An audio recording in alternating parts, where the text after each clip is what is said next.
Assalamu alaikum warahmatullahi wabarakatuh.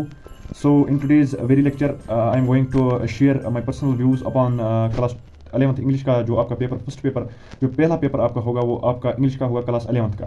तो 12th का भी बायोलॉजी का पेंडिंग है और फिजिकल एजुकेशन का जो 30 मार्च को होगा उनका, तो उसकी टेंशन नहीं लेनी है हमें। इस लेक्चर में हम बात करेंगे रिलेटेड योर इंग्लिश पेपर की। इंग्लिश पेपर में आप कैसे अच्छा स्कोर कर सकते हैं, कैसे आप एटलीस्ट 75 प्लस स्कोर कर सकते हैं, क्योंकि 80 मार्क्स का आपका पेपर जो है वो होता है इंग्लिश में। और पासिंग मार्क्स क्या होंगे वो आप कैलकुलेट कीजिएगा।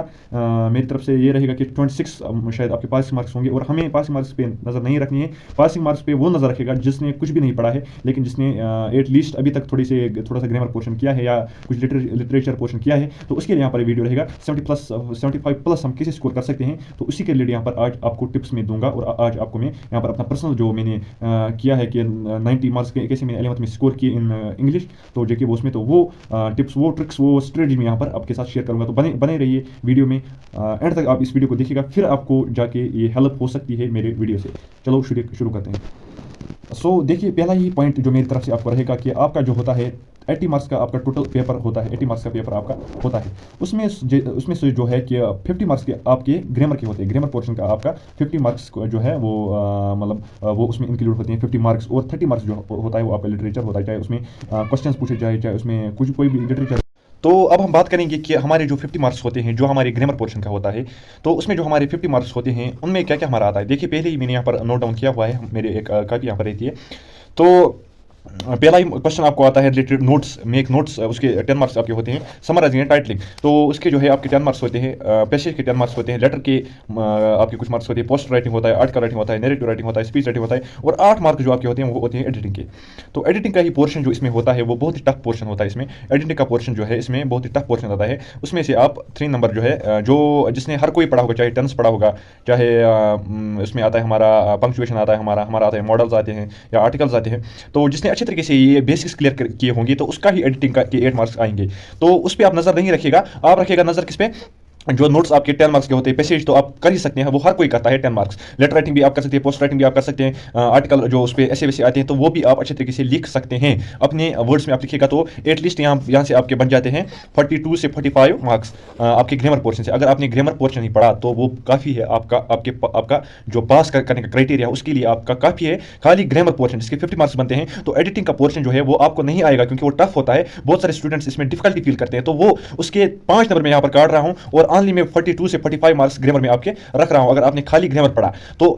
इसके बाद हम आएंगे अपने लिटरेचर पोर्शन की ओर। तो लिटरेचर पोर्शन में हमारा आता है जो लॉन्ग आंसर टाइप क्वेश्चंस आते हैं, उनको अगर आप करेंगे ना तो आपके वहीं से एटलीस्ट 15 मार्क्स वहीं से आपके बन जाते हैं। अच्छे तरीके से 15 मार्क्स आपके वहां से बन जाते हैं। 12 से 15 मार्क्स वहां से बन जाते हैं। तो हो गए आपके इसमें जो लिटरेचर का मैंने लगाया, और जो लॉन्ग आंसर में लगा रहा हूँ यहाँ पर आए हमारे 60 मार्क्स। जो 60 मार्क्स आपके होते हैं only long answer type question literature से, और उसमें 3 क्वेश्चन आते हैं, उनमें आर पार्ट आता है। इसलिए मैंने कहा कि लॉन्ग आंसर टाइप पे आप अच्छे तरीके से फोकस कीजिएगा। और जो आपके 42 से 45 मार्क्स आपके ग्रामर के आते हैं, तो उसमें जो आपका बनता है 42 से 45 मार्क्स, और अलॉन्ग विद 15 मार्क्स जो आपके लॉन्ग आंसर क्वेश्चन के होते हैं, तो वो आपका बनता है 60 मार्क्स आउट ऑफ 80।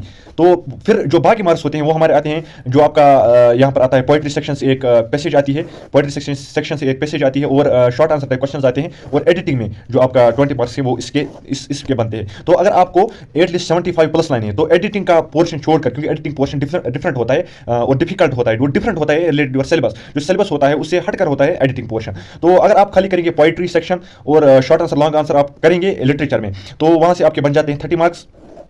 और जो आपका नोट्स है, पैसेज है, लेटर है, पोस्ट है, आर्टिकल राइटिंग है, ऐसे राइटिंग है, जो कोई भी नरेटिव राइटिंग है, तो जो कोई भी ग्रामर का सेक्शन होगा विदाउट एक्सक्लूड, में एक्सक्लूड कर रहा हूं एडिटिंग पोर्शन को, उसमें से में अगर आप तुक्का भी लगाएंगे तो 2 से 3 मार्क्स आपको मिल सकते हैं वहां पर एडिटिंग में। तो वो लगाकर आप 75 मार्क्स स्कोर कर सकते हैं आउट ऑफ 80।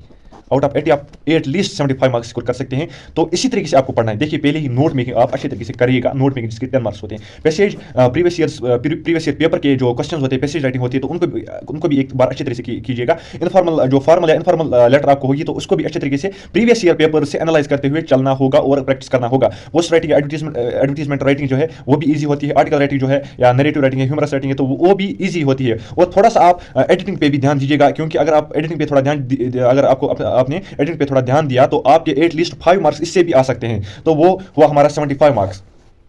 और लिटरेचर तो आप करेंगे ही करेंगे। लिटरेचर में कैसे हमें पढ़ना है, देखिए यहाँ पर क्वेश्चंस आपको रटने नहीं है, क्योंकि वहां पर डिफरेंट तरीके से क्वेश्चंस पूछे जाते हैं। आपने अगर 12th क्लास का इंग्लिश का पेपर देखा होगा तो शॉर्ट आंसर टाइप क्वेश्चन जो है वो भी डिफरेंट तरीके से पूछे गए थे। लॉन्ग आंसर जिसने क्वेश्चन याद किए थे, रट लिए थे, तो उसका कोई क्वेश्चन वहां पर नहीं बनता, एक्सक्लूडिव 2 क्वेश्चन जो शॉर्ट आंसर में आए थे। तो ये यहाँ पर क्या करना है आपको, आपको खाली पैसेज पढ़नी है और समराइज जो समरी उसकी होती है लेसन के फ्रंट में, या यूट्यूब से वन शॉट लेक्चर्स आप समरी के देख सकते हैं, और वहां से आपके जो है लिटरेचर अच्छे तरीके से हो सकता है। और पोइट्री का जो होता है आपका, आपको लेसन थ्रू आउट पढ़ना होता है, क्योंकि वहां से भी क्वेश्चंस आपको बनते हैं, और वहां से भी आपको जिसको हम कहते हैं कि इसको चेंज करना होता है, या इसको वहां से क्वेश्चंस आते हैं कि ये पोइट, इसका इस पोइट का नाम क्या है, जिसने पोएम लिखी है, पोएम का नाम क्या है, या इसमें कौन सा जो हम ग्रामर लिटरेचर डिवाइस कौन सा इसमें यूज हुआ है, तो वो आपको पढ़ना होता है। तो इसी तरीके से पढ़िए।